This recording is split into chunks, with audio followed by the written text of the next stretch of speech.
J'aimerais qu'on écoute juste Yannick Jadot, le candidat écologiste, qui, il y a quelques jours, traitait Éric Zemmour de juif de service, d'idiot utile de l'antisémitisme. Il était interrogé aujourd'hui sur Beurre FM. Écoutez ce qu'il a répondu à un auditeur qui lui posait une question à ce sujet-là, à propos d'Éric Zemmour. Parce qu'il y en a trop qui instrumentalisent, bien sûr. Quand vous voyez le meeting de Zemmour, où c'est que des blancs, et vous mettez un noir derrière Zemmour, là c'est de l'affichage. C'est de l'affichage, vous Maître savez Goldnadel. Je ne sais pas ce qui arrive à Yannick Jadot. Très sincèrement, je pense, mais je plaisante à peine, qu'il est contaminé, sans le savoir peut-être, par Sandrine Rousseau. Il est atteint d'une crise de wokisme aigu. Il est à Radio J. Non mais attendez. Il est à Radio J. Il essentialise Zemmour en tant que juif. Il est à Beurre FM. Il est en train de compter. Non seulement il compte les blancs dans les meetings de Zemmour, entre parenthèses, parti sur cette partie. Moi, j'ai pas vu que ça grouillait de personnes de couleur chez les écologistes quand ils se sont présentés. J'en ai pas. Mais sauf que moi, je compte pas. C'est la grande différence. Mais donc, il en est même à essentialiser le noir qui se trouve. Mais l'obsession de la différence, c'est vraiment l'obsession actuelle de l'extrême gauche au wokisme. Et Jadot, qui était jusqu'à maintenant, pour lequel j'avais franchement de la considération, parce que c'était pas un écolo-gaucho, pour parler trivialement, il semble maintenant, pour des raisons électorales qui m'échappent un peu, parce qu'il est en perte de vitesse. Oui, mais alors je ne suis pas sûr qu'il ne va pas encore rétrograder. Je ne suis pas bien sûr. Mais très sincèrement, je vous parle au premier degré. Si le mot déception a un sens, alors vraiment, il est bien adapté à ma vision de Jadot qui n'était pas du tout celle-là. Jean Garrigue, sur cette phrase. Il n'y a que des blancs dans les meetings de Zemmour. Je rejoins Maître Goldnadel, il parle d'or, comme souvent. Comme quelquefois. Mais voilà, c'est un langage qu'on ne peut pas entendre dans la bouche d'un leader démocrate, d'un leader républicain, au sens de la République. Enfin, ce sont des choses, l'essentialisation, tout ça, c'est des choses qui n'ont pas lieu d'être. Et la seule explication, effectivement, c'est une contamination de son aile gauche.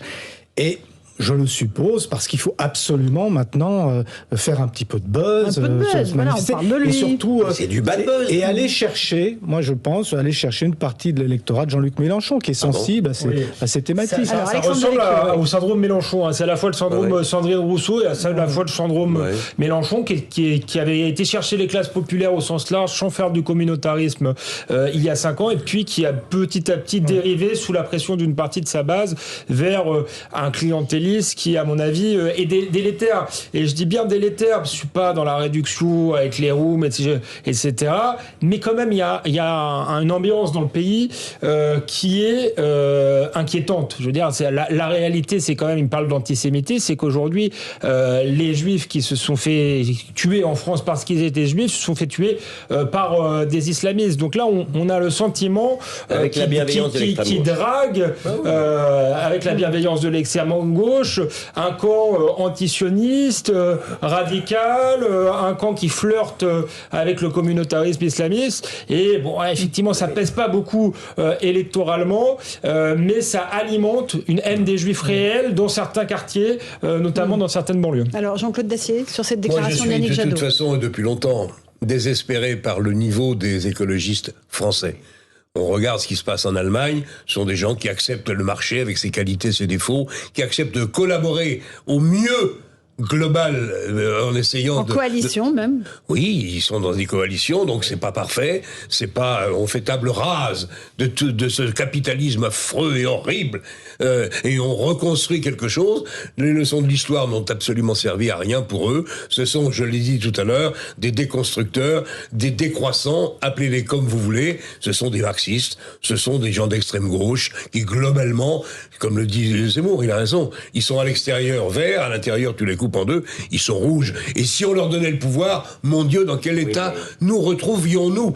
Et ils habillent cette posture politique sur l'économie et sur la marche du système, ils l'habillent de l'écologie, c'est-à-dire il faut en plus sauver la planète, foutre la trouille à tout le monde, et l'idée, c'est qu'on change tout. Allez. Parce que c'est pas possible de laisser continuer les avions, les voitures, j'en passe et des meilleurs. Je vous passe la parole dans un instant, ça c'est un sujet vraiment intéressant. Les écologistes, je vous passe la parole sur Yannick Jadot et Éric Zemmour. A tout de suite dans Punchline sur Europe 1 et sur CNews.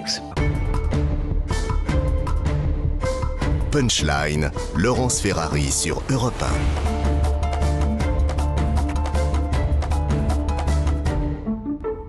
On se retrouve dans Punchline avec Maître Goldnadel en pleine forme, Jean-Claude Dacier, Alexandre Devecchio du Figaro, Jean Garrigue. Alors, vous avez beaucoup été intéressé par la déclaration de Yannick Jadot qui disait il n'y a que des blancs dans les meetings de Zemmour. Oui. Vous voulez rajouter quelque chose, Maître Goldnadel? Je ne sais plus, non. Ah oui, vous savez plus. Non. La pub a passé, vous ne savez parlais plus. J'avais pointé l'obsession pathologique de l'extrême gauche pour la différence. Et ce qui m'étonne beaucoup, je suis pas un grand connaisseur en matière politicienne, mais vous m'expliquiez autour de cette table que c'est un savant calcul pour aller piquer des voix à Mélenchon. Moi, je veux bien, mais toute l'intelligence jusqu'à maintenant, toute l'intelligence politique de Jadot, c'était au contraire de se recentrer, de sortir justement de ce club que Madame Duflot, elle faisait 2%, 3%, lui, il avait d'autres ambitions. La gauche a perdu le peuple parce qu'elle a abandonné le peuple. Si c'est la même technique, alors ça va... C'est une technique mortifère, y compris pour Mélenchon, qui est passé de 19 à 6 aux européennes, qui là se refait une santé justement parce qu'il revient sur les thèmes sociaux et fait un peu oublier ces dérives communautaristes, mais c'est une dérive qui a conduit à l'explosion de la gauche en réalité et peut-être à sa disparition. Un dernier mot, Jean Garrigue, là-dessus? Oui, non, ce qui est grave, moi, c'est la jeunesse qui me préoccupe, parce que mais par rapport à cette jeunesse dont on le voit, elle se mobilise beaucoup sur les thèmes de la transition énergétique, sur le thème de la pollution, sur le thème de l'écologie. Bon. Et puis cette jeunesse, elle est entraînée dans ce mouvement écologique là par des gens qui effectivement sont plus rouges que verts, qui ont une conception intransigeante, outrancière et parfois islamo-gauchiste des enjeux.